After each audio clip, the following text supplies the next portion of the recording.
ಕನ್ನಡ ತರಗತಿಗೆ ಸ್ವಾಗತ. ಮಕ್ಕಳೇ, ಇಂದು ನಾವು ನಾಮಪದದ ಪ್ರಮುಖ ವಿಭಾಗವಾದ ಸರ್ವನಾಮಗಳ ಬಗ್ಗೆ ತಿಳಿದುಕೊಳ್ಳೋಣ. ಸರ್ವನಾಮದ ಅರ್ಥವನ್ನು ತಿಳಿಯುವ ಮೊದಲು ಈ ವಾಕ್ಯಗಳನ್ನು ಒಮ್ಮೆ ಓದಿ. ಗಣೇಶನು ಶಾಲೆಗೆ ಹೋಗುತ್ತಾನೆ. ಗಣೇಶನ ಜೊತೆ ರಾಜೇಶನು ಇರುತ್ತಾನೆ. ಗಣೇಶನು ತರಗತಿಯಲ್ಲಿ ಗಮನವಿಟ್ಟು ಅಭ್ಯಾಸ ಮಾಡುತ್ತಾನೆ. ಗಣೇಶನ ಶ್ರದ್ಧೆಯನ್ನು ಶಿಕ್ಷಕರು ಮೆಚ್ಚುತ್ತಾರೆ. ಗಣೇಶನಿಗೆ ಆಟ ಪಾಠಗಳೆರಡೂ ಅಚ್ಚುಮೆಚ್ಚು. ಮಕ್ಕಳೇ, ಈ ವಾಕ್ಯಗಳಲ್ಲಿ ರಿಪೀಟ್ ಆಗಿರುವ ಅಥವಾ ಪುನರಾವರ್ತನೆಯಾಗಿರುವ ನಾಮಪದ ಯಾವುದು ಹೇಳಿ ನೋಡೋಣ. ಹೌದು, ಗಣೇಶ, ಗಣೇಶನು, ಗಣೇಶನಿಗೆ, ಹೀಗೆ ಗಣೇಶ ಎನ್ನುವ ನಾಮಪದ ಮತ್ತೆ ಮತ್ತೆ ಬಂದಿದೆ. ಈ ಪುನರಾವರ್ತನೆಯನ್ನು ತಪ್ಪಿಸಲು ಭಾಷೆಯಲ್ಲಿ ನಾವು ನಾಮಪದಕ್ಕೆ ಬದಲಾಗಿ ಕೆಲವು ಪದಗಳನ್ನು ಬಳಸುತ್ತೇವೆ. ಇಲ್ಲಿ ನೋಡಿ, ಗಣೇಶನು ಪದಕ್ಕೆ ಬದಲಾಗಿ ಅವನು ಎನ್ನುವ ಪದವನ್ನು ಬಳಸುತ್ತೇವೆ. ಹಾಗೆಯೇ ಗಣೇಶನ ಬದಲಿಗೆ ಅವನ, ಗಣೇಶನಿಗೆ ಬದಲಿಗೆ ಅವನಿಗೆ. ಹೀಗೆ ಈ ಉದಾಹರಣೆಗಳನ್ನು ನೋಡಿದಾಗ ಸರ್ವನಾಮದ ನಿರೂಪಣೆಯನ್ನು ನಾವು ಸರಳವಾಗಿ ಹೇಳಬಹುದು. ನಾಮಪದದ ಸ್ಥಾನದಲ್ಲಿ ನಿಂತು ಅದನ್ನು ಸೂಚಿಸುವ ಪದಗಳೇ ಸರ್ವನಾಮಗಳು. ನಾಮಪದಕ್ಕೆ ಬದಲಾಗಿ ಬಳಸುವ ಪದಗಳೇ ಸರ್ವನಾಮಗಳು. ಇನ್ನು ಸರ್ವನಾಮದ ವಿಧಗಳ ಬಗ್ಗೆ ತಿಳಿದುಕೊಳ್ಳೋಣ. ಸರ್ವನಾಮವನ್ನು ಮುಖ್ಯವಾಗಿ 3 ವಿಧಗಳಾಗಿ ವಿಂಗಡಿಸಲಾಗಿದೆ.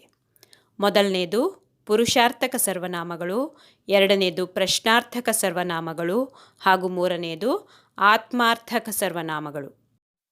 ಪುರುಷಾರ್ಥಕ ಸರ್ವನಾಮಗಳ ಪಟ್ಟಿಯಲ್ಲಿ ಏನೇನಿದೆ ನೋಡೋಣ. ಮೊದಲ ಸಾಲಿನ ಪದಗಳನ್ನು ಗಮನಿಸಿ. ಅವನು, ಅವಳು, ಅದು, ಅವರು, ಅವು.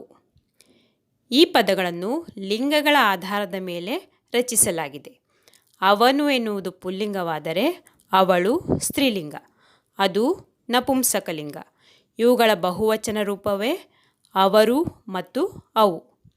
ಇದೇ ರೀತಿಯಲ್ಲಿ ಮುಂದಿನ ಪದಗಳನ್ನು ಒಮ್ಮೆ ಓದೋಣ.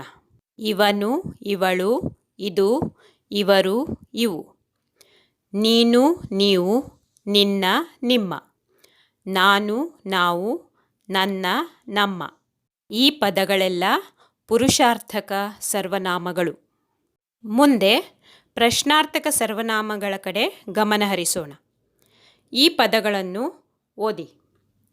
ಏನು, ಏಕೆ, ಏತಕ್ಕೆ, ಯಾವುವು, ಯಾರ, ಎಲ್ಲಿ, ಯಾರು, ಯಾವುದು.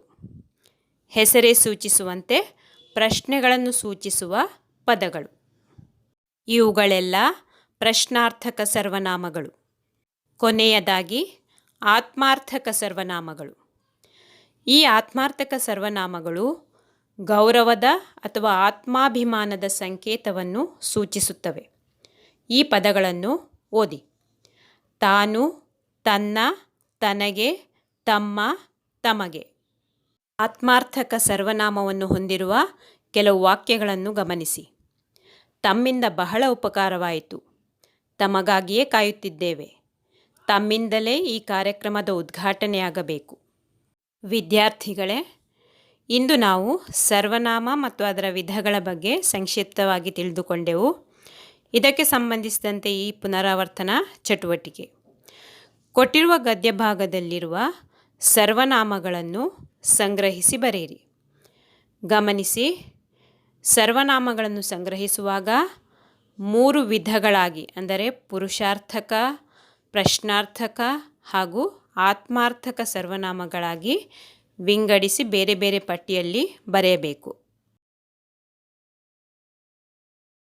ಧನ್ಯವಾದಗಳು.